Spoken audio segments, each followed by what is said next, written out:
Bueno, vamos a hablar con respecto a la topografía. La topografía es sumamente importante por su forma de modificar a los otros dos componentes de la gran triada, tanto el tiempo atmosférico y los combustibles. Este tema se enfoca a tratar las interrelaciones que suceden entre dichos componentes, destacando cuatro características básicas, que por su influencia modifican el ambiente y el comportamiento del fuego.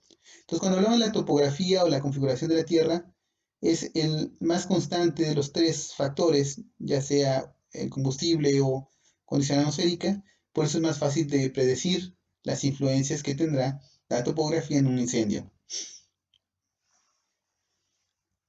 Ahora, las características topográficas que modifican el clima, bueno, son estas cuatro: la altitud o la elevación. Recordemos que la altura sobre el nivel del mar tiene un efecto sobre la precipitación, ya que distintas elevaciones reciben diferentes cantidades de precipitación debido a la altura. Por ejemplo, las partes superiores de la cordillera reciben más precipitación que las áreas de playa, ¿no? La adaptabilidad, que también tiene que ver de las especies, en el caso de la altitud, según las características fisiológicas de cada especie vegetal, estas se desarrollan a diferentes alturas. Por ejemplo, los bosques de clima templado se desarrollan a mayor altitud y las selvas pues a menor altitud, ¿no? Otro de los efectos que tiene la altitud es la desecación. Las fechas de secamiento es influenciada por la elevación. Las zonas inferiores se secan antes que las superiores. Con respecto a la exposición, que son de las características topográficas del clima, se refiere a la orientación de la ladera con respecto al sol, ¿no? Y las laderas, por lo general, con una orientación hacia el sol, tienen una temperatura más alta porque tienen una mayor radiación solar. Y bueno, esto hace que disminuya la humedad relativa, sean zonas más secas, ¿no? Hay más escasez de agua por lo general. Y en las zonas con menor radiación solar, que por lo general es parte de lo que decía yo hace rato, ¿no? Estamos en el hemisferio norte, la parte sur de la montaña pues, va a tener una exposición con mayor radiación solar, por lo tanto va a ser más seca. La parte norte va a ser más húmeda porque no va a tener tanta radiación. Otro de los puntos con respecto a estas características es la configuración, que es esta. También es conocido como relieve y tiene una influencia sobre el efecto de los regímenes del viento y en general en el microclima de cada localidad. Y por último, la pendiente, que es la más importante de las características topográficas que afecta el comportamiento del fuego. Su efecto se caracteriza por la influencia que ejerce en el desarrollo de las columnas de convección y por el hecho de que mientras más inclinada se presente, mayores posibilidades existen para que se establezca un contacto directo entre las llamas y las copas de los árboles, ¿no? Entonces, eso es como muy cruel, ¿no? Pero es cierto, entre más pendiente hay, más rápido puede avanzar el fuego. El comportamiento de incendio como consecuencia de la topografía. Bueno, para empezar, vamos a decir que la pendiente afecta la propagación. Con pendientes más altas, más grandes, más fuertes, se acelera la propagación. Por estar los combustibles más cerca, hay una mayor exposición, hay una desecación más pronta. Y además las cabezas rodantes pues, son más frecuentes, ¿no? Además de que hay que tomar en cuenta los vientos que van cuesta abajo. Otro de los factores es la altitud o la elevación, que afecta también el comportamiento de los incendios, de modo que un incendio en cada una de las tres zonas que se van a mostrar a continuación, pues tiene características específicas. Por ejemplo, en el tercio inferior, que estamos hablando de esta parte, hay temperaturas más altas, generalmente se cuenta con una mayor cantidad de combustible, se espera entonces una alta resistencia al control, probablemente habrá una tasa más alta de combustión, es decir, se crea alta intensidad lineal del fuego, mayor velocidad de propagación, llamas más altas, entre otras cosas más, ¿no? El tercio intermedio, que es este que está aquí, se ve una disminución de lo mencionado comparativamente, debido a la disponibilidad de combustible, pero es importante destacar que es en ese sector donde se presenta la formación del cinturón térmico, entonces eso es lo que lo hace más riesgoso, la parte del cinturón térmico. Los cinturones térmicos ocurren durante la noche en regiones montañosas Y bueno, tienen en promedio la temperatura más alta y el promedio de humedad más bajo. Además, el índice de peligro pues es más alto precisamente por este cinturón, ¿no? En las noches el aire fresco y pesado entra al valle. Y bueno, el aire caliente en el valle es empujado hacia arriba por el aire fresco. El cinturón térmico se enfría más despacio que otros tercios. Y el efecto del cinturón térmico es más notable durante días y noches despejadas. Y por último, esta tercera parte, el tercer tercio, es donde ocurren cambios bruscos de viento, esta área de la cumbre, donde ocurren interacciones entre los vientos locales y generales y se forman los remolinos.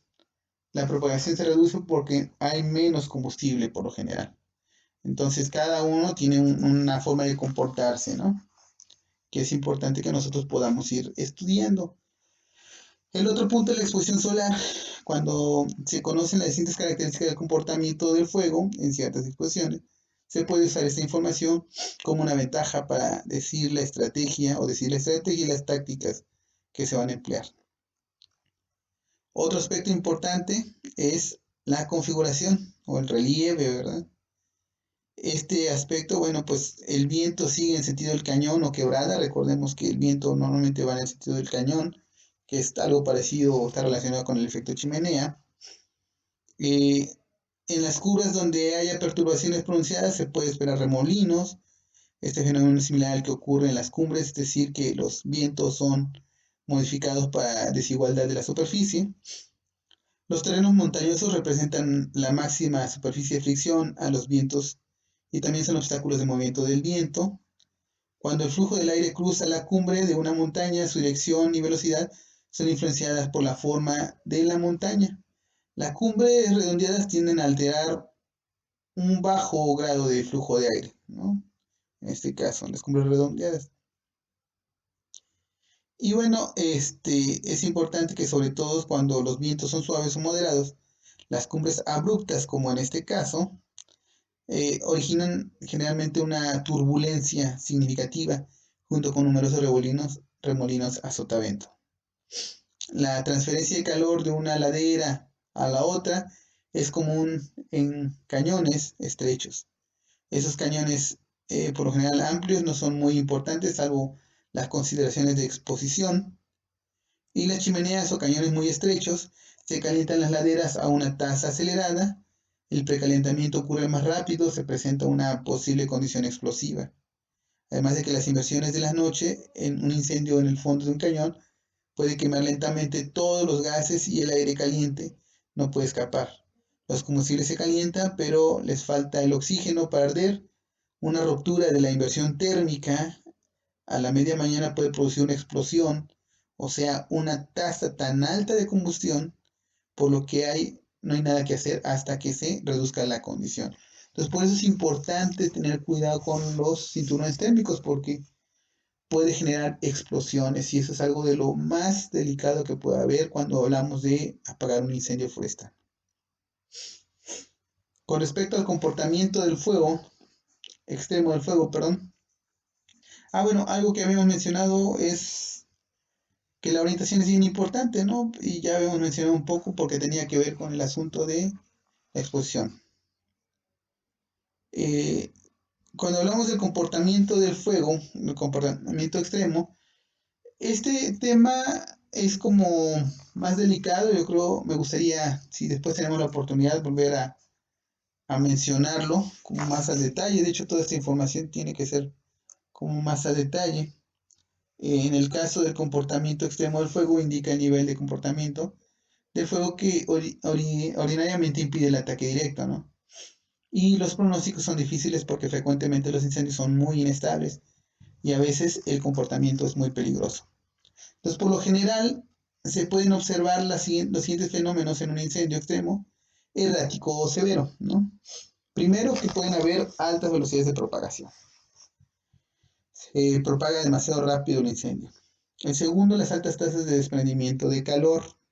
Es muy, pero muy caliente. Una columna de humo bien desarrollada y el coronamiento, o sea, los incendios de copas y focos secundarios, ¿no? Ya sea por pavesas rodantes o volantes. Los Indicadores visuales del comportamiento peligroso, bueno, son los siguientes. El primero de ellos es la cantidad de combustible, que es esta, ¿no? Dentro de esa cantidad de combustible también podemos encontrar la inflamabilidad del combustible, que hace referencia a que si hay sequedad del combustible, por ejemplo, que de alguna manera determine la ignición y la cantidad de combustible que se puede quemar o que está disponible, ¿no? Otro de los factores tiene que ver con la estabilidad atmosférica y es precisamente la hora del día la que influye mucho en el comportamiento del fuego, ya que las turbulencias o remolinos ocasionados por el viento influyen directamente o indirectamente. Los efectos son más comunes y más evidentes durante las horas de la tarde. Nosotros hablamos por ahí de las 12 a las 4 de la tarde. Otro punto son las condiciones del viento. En este caso, cuando cuando el viento no es intenso, la columna de convección es bien desarrollada, lo que origina que el incendio, dependiendo de la cantidad y tipo de combustible, convierta su energía de calor en energía de movimiento.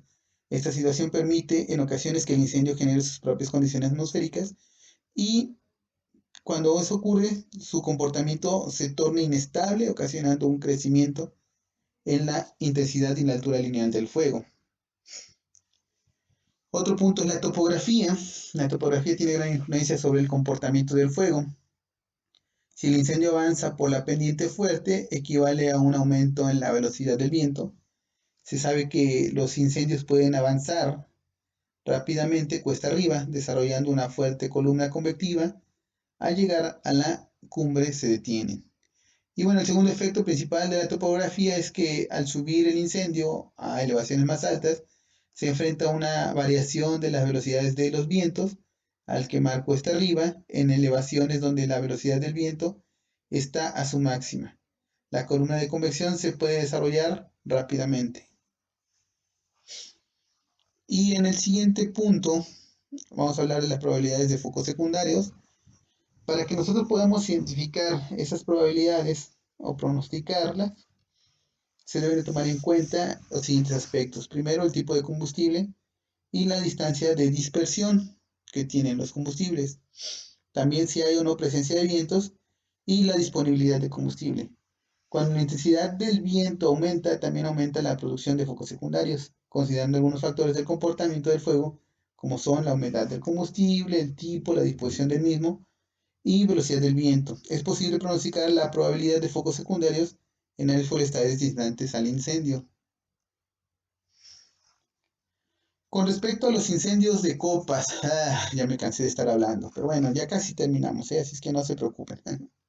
Los incendios de copas, bueno, para llevar a cabo el pronóstico de los incendios de copas, nosotros debemos de considerar la humedad de los combustibles muertos o vivos, la columna convectiva, la densidad de las copas, o sea, dentro de la densidad, cuál es el área sobre hectárea o sobre superficie que nosotros tenemos de copas, la intensidad lineal, la intensidad del incendio superficial, perdón, la continuidad vertical que tienen los combustibles, los vientos a nivel de copa y la pendiente.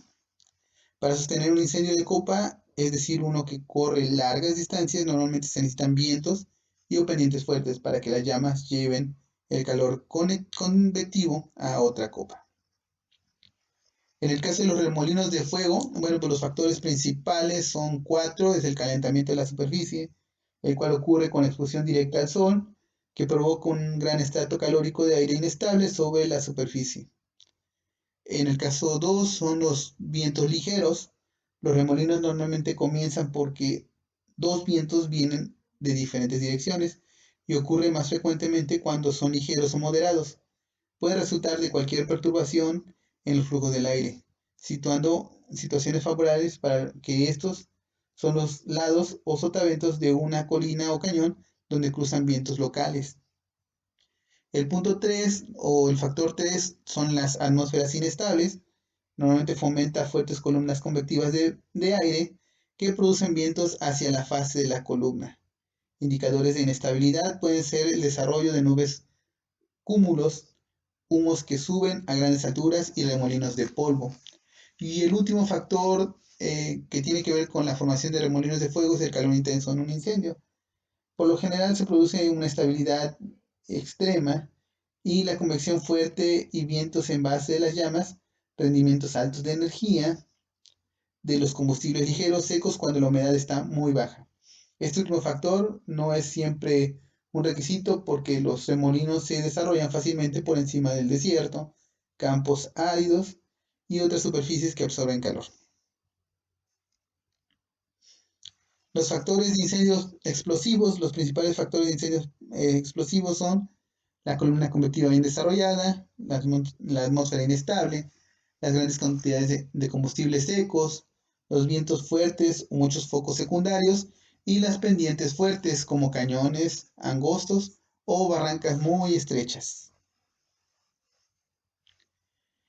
Y con respecto al reconocimiento previo sobre las alturas de las llamas, bueno, recuerden esto, y esto es como un previo para hablar sobre ya combatir los incendios, ¿no? Las alturas de las llamas, bueno, normalmente se consideran en metros, se miden en metros.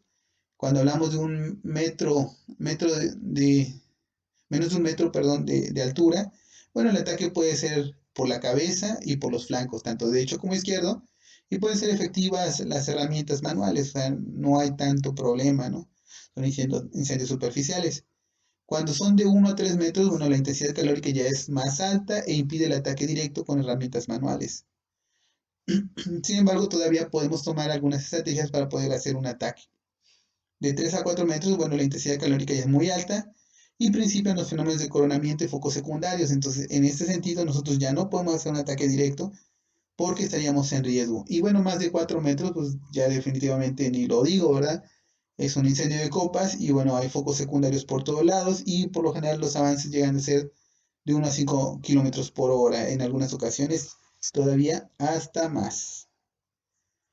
Con respecto al pronóstico del comportamiento del fuego, bueno, pues para la aplicación de los pronósticos se desarrollan para movilizar combatientes, aviones, equipos, etcétera, dependiendo de lo que tú pronostiques, es el material que tú vas a desarrollar, ¿no?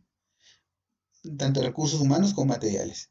Para establecer prioridades, por eso se hace la aplicación de pronósticos, y para establecer el concepto de combate modificado.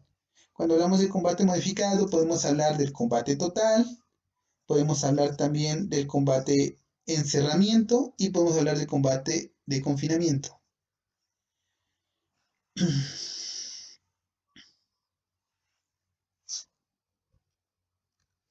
Eh, los datos necesarios, bueno, antes de entrar en los datos necesarios para hacer el pronóstico, sí hay variables de comportamiento del fuego que debemos como de recordar. Uno es la velocidad de propagación, otro es el calor de la unidad del área, otro es la intensidad lineal del fuego, recuerden la longitud de las llamas, eso ya lo estuvimos viendo un poco, y también las características del combustible, ¿no? Si son matorrales, arboladas, la humedad, el tamaño y la forma, la continuidad, el tiempo atmosférico, la topografía, esos son importantes, ¿no? También debemos de considerar el modelo o la configuración del incendio, si es circular, elíptico o complejo. Debemos de considerar la pendiente que hay, porque eso tiene que ver también con los grados de propagación y de hecho hay algunas tablas que podemos usar como factor de incremento de velocidad de propagación con respecto a la pendiente. También puede haber una tabla de relación área-perímetro con respecto a la superficie quemada. Entonces, por lo general debemos de identificar la configuración del área, debemos de determinar el área el perímetro y también ver la configuración de las columnas, ¿no? Entonces, ahora sí, los datos necesarios para hacer pronósticos, bueno, pues el tipo de combustible, debemos de ver qué se ha quemado, qué se está quemando y qué puede quemarse adelante del incendio, ¿no? El tiempo atmosférico, tanto el anterior, el actual y el pronosticado, ¿no? ¿Qué es lo que dice el pronóstico con respecto a los siguientes días? Con respecto a la topografía, debemos saber cuál es la pendiente, el efecto de las barreras naturales artificiales, si es que las hay, el terreno en general, ¿no? Y debemos de identificar las posibilidades de focos secundarios, ¿no? De acuerdo a si hay pavesas, si no hay pavesas, si hay áreas que se puedan incendiar, y la eficacia y rendimiento de los recursos de combate. Esos son lo que nosotros debemos estar evaluando.